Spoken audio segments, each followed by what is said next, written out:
Hello friends, back to my channel. আশা করছি তোমরা সকলেই ভালো আছো, আমি খুব ভালো আছি। তো আজকে একদম ক্যামেরা অন করিনি, একদম রেডি সেডি হয়ে বেরিয়ে পড়েছি টোটোই করে। কোথায় যাচ্ছি? আজ মেয়েকে নিয়ে যাচ্ছি একটু রক্ত দেখাতে। মেয়ের শরীরটা একটু খারাপ।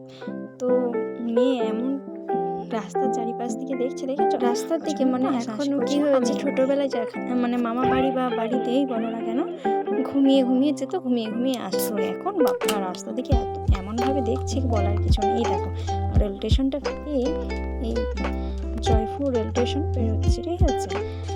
তো আমরা যাবো বাজারে। তো স্টেশনটা ভালো করে তোমাদেরকে দেখিয়ে দিতে পারছি না এই কারণ আমরা তো এখন দুটোর মধ্যে আছি আর আমাদের একটু লেট হয়ে গেছে। আমাদেরকে দুটোর মধ্যে যেতে বলেছিল, প্রায় 2:30টার মতন বেজে গেছে, বাঁচতে যাচ্ছে 2:15 এখন। তো ওই জন্য একটু তাড়াতাড়িতে যাচ্ছি, বুঝেছো?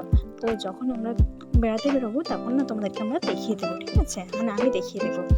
তো এখন আমাদের বাজারের মধ্যে ঢুকে গেছি। তো মানে রাস্তা, মানে দুপুরবেলা কেউ কোথাও নেই, দোকানদারের সমস্ত কিছু বন্ধ, দেখতে পাচ্ছ? কেউ নেই, শুধু টোটো দাদা আর আমি, মা আর আমার মেয়ে। তাছাড়া মানে এই রাস্তার মধ্যে কেউ যাচ্ছে না। হ্যাঁ, যাদের দরকার তারাই যাচ্ছে, আর দোকানপাট তো সমস্ত কিছু বন্ধ। তো চলো একটু তাড়াতাড়ির মধ্যে চলে যাওয়া যাক। তারপর দেখো পৌঁছে গেছি আমরা বলতে বলতে। আমি বসে আছি, ডাক্তার না এখন আসেনি, ডাক্তারও আজকে লেট করেই আসবে। তো তার জন্য এখানে বসে আছি আমি, আমার মেয়ে আর মা। কিন্তু আমার মেয়ে তো একদম বসে থাকবে না, দেখছো কেমন কান্নাকাটি করছে। তো তার জন্য মেয়েকে আবার বাইরের দিকে নিয়ে এসেছি। তো বাইরে দেখছি চারদিকে পুটুর করে সমস্ত কিছু দেখছে। তো ডাক্তার ওয়েট করছিলাম, বললো যে 15 মিনিটের মধ্যে ঢুকে যাবে। তো অনেকটা রাস্তা আসতে হবে, আর আরেক জায়গায় বসেছিল, তার জন্য একটু দেরি হচ্ছে। দেখো বলতে বলতে ডাক্তার ম্যাডাম নামছেন।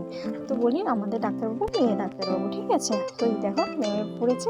তো চলো তাড়াতাড়ি দেখিয়ে নিই। দেখানো হয়ে গেছে, তারপর নাকি আসছিলাম, রাস্তায় বৃষ্টি শুরু হয়ে গেছে, জানো? এই দেখো টোটোর কাঁচ থেকে দেখা যাচ্ছে বৃষ্টি, আর চারদিকে তো ঝাড়ু নামিয়ে দিয়েছে। এই দেখো, তো কিছুতে দেখতে পাচ্ছি না। আর যেটা বলি, এই দেখো আমার মেয়ের কীভাবে র্যাশ বেরিয়েছে গায়ে। তো বলছে নাকি এটা একটা ইনফেকশন, কেউ করে নিয়েছিল, তার ইনফেকশন ছিল, তার থেকে এটা ছড়িয়েছে। তো এই দেখো ক্রিম দিয়েছে। তো ক্রিমটা দিয়ে অনেকটাই ভালো। আমি 2 দিন পরে ভিডিওটা করছি, আর ওটা তোমাদের সাথে শেয়ার করা হয়নি, তাই তোমাদেরকে দেখিয়ে দিলাম। ভিডিওটা ভালো লাগলে লাইক কমেন্ট শেয়ার করো। দেখা হচ্ছে পরের ভিডিও। মেয়ের খেলনা নিয়ে মেয়ে খেলছে।